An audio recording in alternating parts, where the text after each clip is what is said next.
కర్ణాటకం ముగుస్తుంది. కొత్త ప్రభుత్వం పీఠమెక్కుతుంది.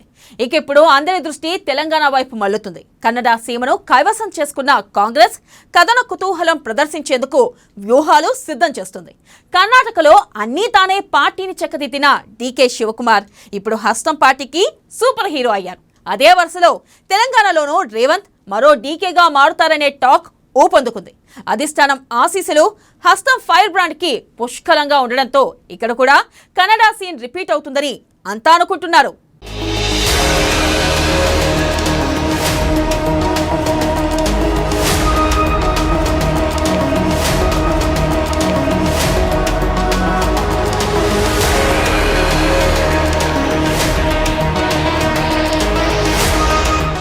కన్నడ రిజల్ట్స్ తో హస్తంలో జోష్. తెలంగాణపై ప్రియాంక రాహుల్ ఫోకస్. తెలంగాణకు మరో డీకేల రేవంత్. అధికారమే లక్ష్యంగా రేవంత్ దూకుడు. ప్రియాంక చేత యూత్ డిక్లరేషన్ చెప్పించిన రేవంత్కి పుష్కలంగా హైకమాండ్ ఆశీస్సులు. సరూనగర్ సభ సక్సెస్తో కాంగ్రెస్లో ఉత్సాహం.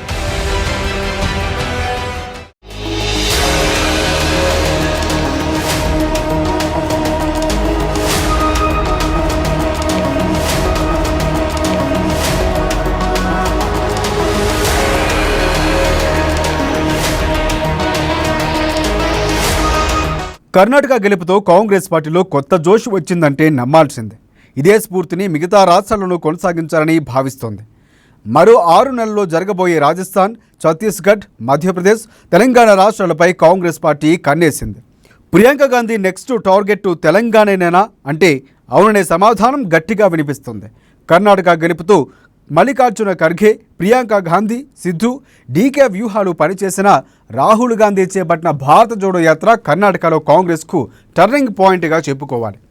అప్పటి వరకు ఆధిపత్య పోరుతో సతమతమవుతున్న నేతల్ని ఒక్కతాటిపైకి తీసుకువచ్చారు రాహుల్ గాంధీ. పార్టీ శ్రేణుల్లోనూ కొత్త ఉత్సాహాన్ని నింపారు.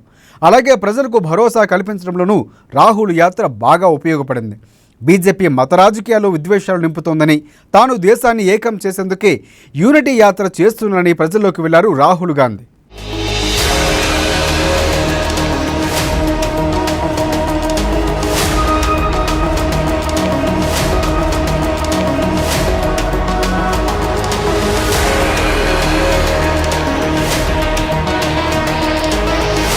ఇటీవల హిమాచల్ ప్రదేశ్, నేడు కర్ణాటకలో గెలుపుతో కాంగ్రెస్ వరుస పరాజయాలకు బ్రేక్ పడింది.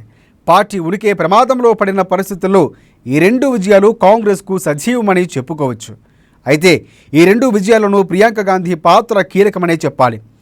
ఒంటరి పోరాటం చేస్తున్న అన్నకు అండగా నిలిచారు ప్రియాంక గాంధీ. హిమాచల్ ప్రదేశ్ ఎన్నికల బాధ్యతలు స్వయంగా పర్యవేక్షించారామె. కర్ణాటకలోనూ అంతే. డీకే శివకుమార్, సిద్ధరామయ్య వర్గాల చేతులు కలపడంలో ప్రియాంక వ్యూహం ఉంది. బలమైన నాయకత్వం ఉండి అసంతృప్తులతో దెబ్బ తగులుతున్న విషయాన్ని ప్రియాంక గ్రహించారు. తొలటి నుంచి రాష్ట్ర వ్యాప్తంగా ఎన్నికల ప్రచారం చేశారు ప్రియాంక గాంధీ. హామీలు ప్రజల్లోకి తీసుకువెళ్లడంలో పక్కాగా సక్సెస్ అయ్యారామె.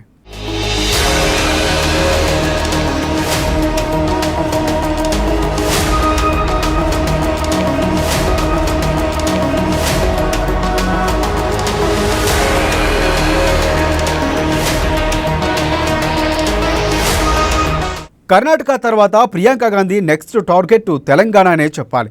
ఇక్కడ పార్టీ వ్యవహారాలను స్వయంగా ఆమె పర్యవేక్షిస్తున్నారు.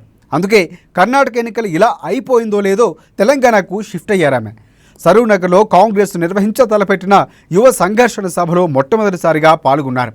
యూత్ డిక్లరేషన్ ప్రకటించి నిరుద్యోగులకు అండగా ఉన్నామనే భరోసాను కల్పించారు. అలాగే పార్టీ అంతర్గత విభేదాలు పక్కన పెట్టి పనిచేయాలని, ప్రభుత్వ వైఫల్యాలు ప్రజలకు వివరిస్తే గెలుపు తథ్యమనే నమ్మకం కల్పించారు. విజయం కోసం కలిసికట్టుగా పనిచేయాలని సూచించారు ప్రియాంక గాంధీ.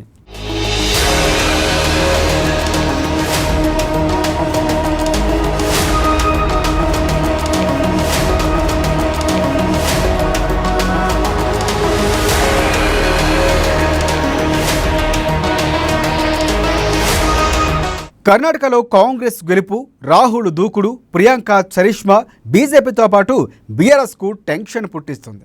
కర్ణాటక పీసీసీ చీఫ్ డీకే శివకుమార్ లాగే తెలంగాణలో పీసీసీ చీఫ్ రేవంత్ రెడ్డి అత్యంత బలమైన నాయకుడు.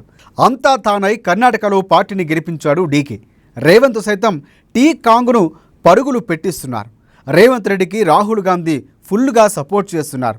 గత అసెంబ్లీ ఎన్నికల సమయంలోనే రేవంత్ను స్టార్ క్యాంపెయినర్గా ప్రకటించి ఆయన కోసమే ప్రత్యేకంగా ఓ హెలికాప్టర్ను కూడా అరేంజ్ చేసింది అధిష్టానం.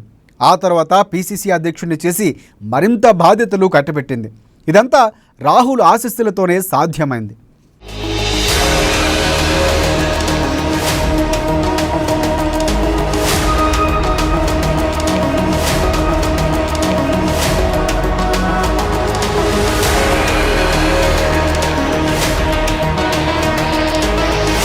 కర్ణాటకలో పీసీసీ చీఫ్ డీకే శివకుమార్కు పూర్తి స్వేచ్ఛనిచ్చింది హైకమాండ్. అందుకే ఎన్నికల సంగ్రామంలో ఆయన బాహుబలిలా పోరాడగలిగారు. పార్టీకి ఘన విజయాన్ని సాధించిపెట్టారు. సేమ్ టు సేమ్ తెలంగాణలోనూ కర్ణాటక సీన్ రిపీట్ చేయాలని భావిస్తోంది అధిష్టానం.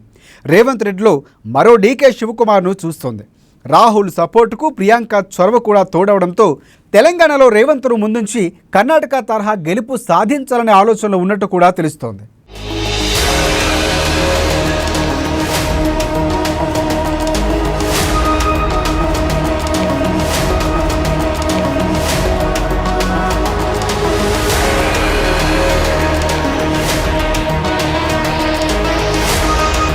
తాజాగా హైదరాబాద్ యూత్ డిక్లరేషన్, సరూర్ నగర్ సభ సక్సెస్తో ప్రియాంక గాంధీని సైతం మెప్పించారు రేవంత్ రెడ్డి. సీనియర్లు కాస్త సహకరిస్తే ఈ దూకుడు ఇలాగే కంటిన్యూ అయితే తెలంగాణలోనూ కర్ణాటక తరహా ఫలితాలు పక్కా అంటున్నారు. గెలుపుపై కాంగ్రెస్ శ్రేణులు ధీమాగానే ఉన్నాయి. కర్ణాటకలో అవినీతి సర్కార్ను గద్దెదించినట్లుగానే తెలంగాణలోనూ కేసీఆర్ అవినీతి పాలనకు చెక్ పెడతామని సవాల్ చేస్తున్నారు రేవంత్ రెడ్డి.